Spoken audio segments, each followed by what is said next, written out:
Live from Santa Fe Public Radio, you're on the journey home. Diego Mulligan here, and now we're going to have a conversation with Peter DeCrousel, international bridge builder, entrepreneur, and author of Custom-Made Knowledge for a New World Disorder. Today we're going to be exploring the shift from globalism to interlocalism. Peter DeCrousel, welcome. Good to have you with us today. How you doing? It's good to be back again. Doing great. You say that we also have a great opportunity to make a huge change in not just the course of our own localized economy, but the larger economic relationships in the world. But the one issue that is not really being discussed at length, which I address in the opening chapter of Custom-Made Knowledge, is the biggest crisis in America is education. American children are not taught the basics of American history. You know, when Jay Leno does interviews of Americans and asks them who's George Washington is, they say a bridge in New York. I mean, that's how dumb down America has become. And as I point out in the opening quote in the book, Americans learn geography because of wars. You see it working out in a very, very different way with the rise of China and perhaps a change in the United States and how these two driving forces will somehow perhaps steer us into the next century. Globalization was supposed to bring more jobs to America, was supposed to bring cheaper products around the world. But in fact, what has happened is jobs have been outsourced and resources and products have become more expensive.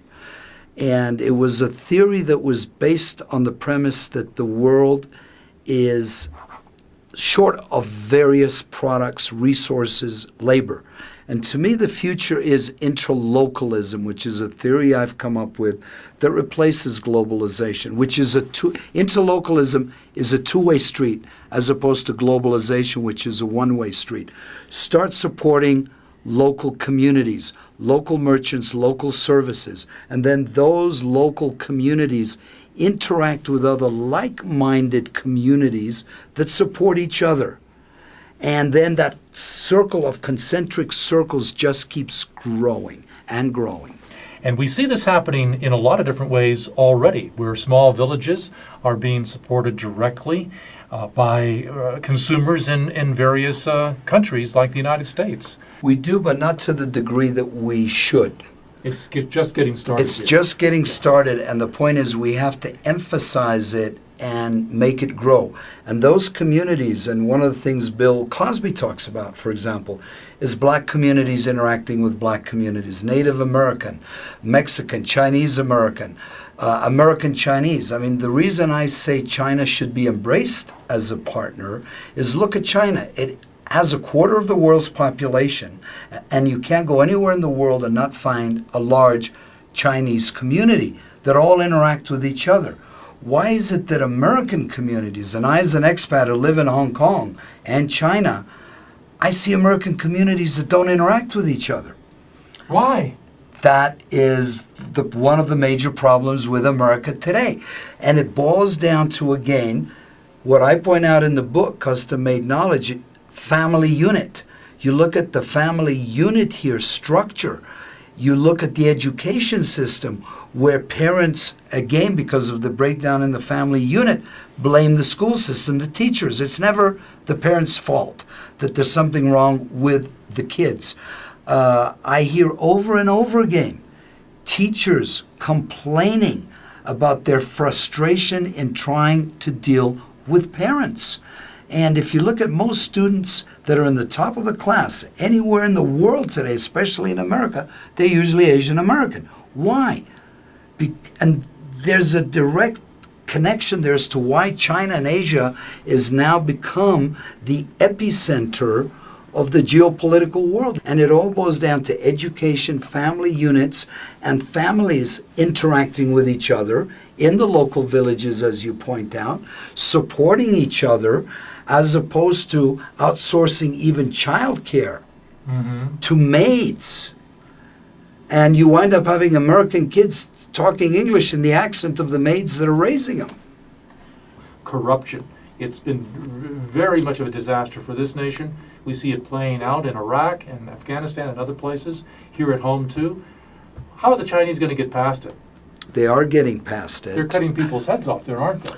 Or hanging them, I think they do. No, well, I mean, they hang government bureaucrats who are caught. they sometimes. shoot them. A bullet is cheaper than a process. But let's look at a very interesting statistic, Diego, on that side. America has 5% of the world's population, but 30% of the world's population that is incarcerated is in America, not China. And there are per capita more executions in America that believes in the death penalty than in China. And in China, yes, most of the people being executed are corrupt political officials. In America, no corrupt political official is executed. It is usually the minorities that cannot afford the right representation. And in terms of China taking over the world, yes, it will, unless America embraces it as a partner in the 21st century, which is what I advocate in my book, Custom Made Knowledge. And together, America and China can lead the world through the 21st century, and we avoid Armageddon. Let's hope that your next series of books is going to be a little less satirical in the titles and a little bit more direct to the point of having made the change, learned the lessons, and tracking our progress into something you described as interlocalism. Please come back and visit with us again when you start your next series. I look forward to it, Dig. It's always a pleasure being here. Peter DeCrassel on The Journey Home.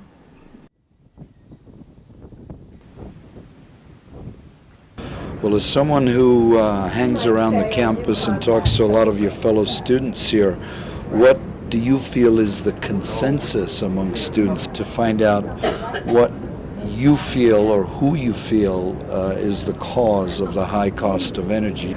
Those that understand a little bit about the Arab oil cartel and how that evolved over the years think that OPEC and the Arab producing countries have a lot to do with this.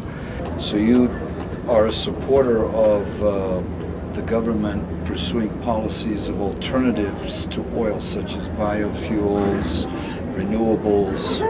Absolutely, no question about it. I mean, the time is coming. It's almost past. Unless we can become part of that solution, we're only tightening the noose around our own necks. It's ridiculous. The scarcity of oil has been created politically to punish us all. Those of us that are paying for the system, and it's being done in our name. And it's a shame. It's a moral shame on all of us. What would you like to see changed and be different? The economy is slowly coming into a recession, and now that they're giving the new, the tax rebates? Yes. That's what they're giving them, right? Correct. They're thinking that everyone is going to go spend, and that's what they need everyone to do, but a lot of it should just be saved or invested in something good. Good, thanks. That's great.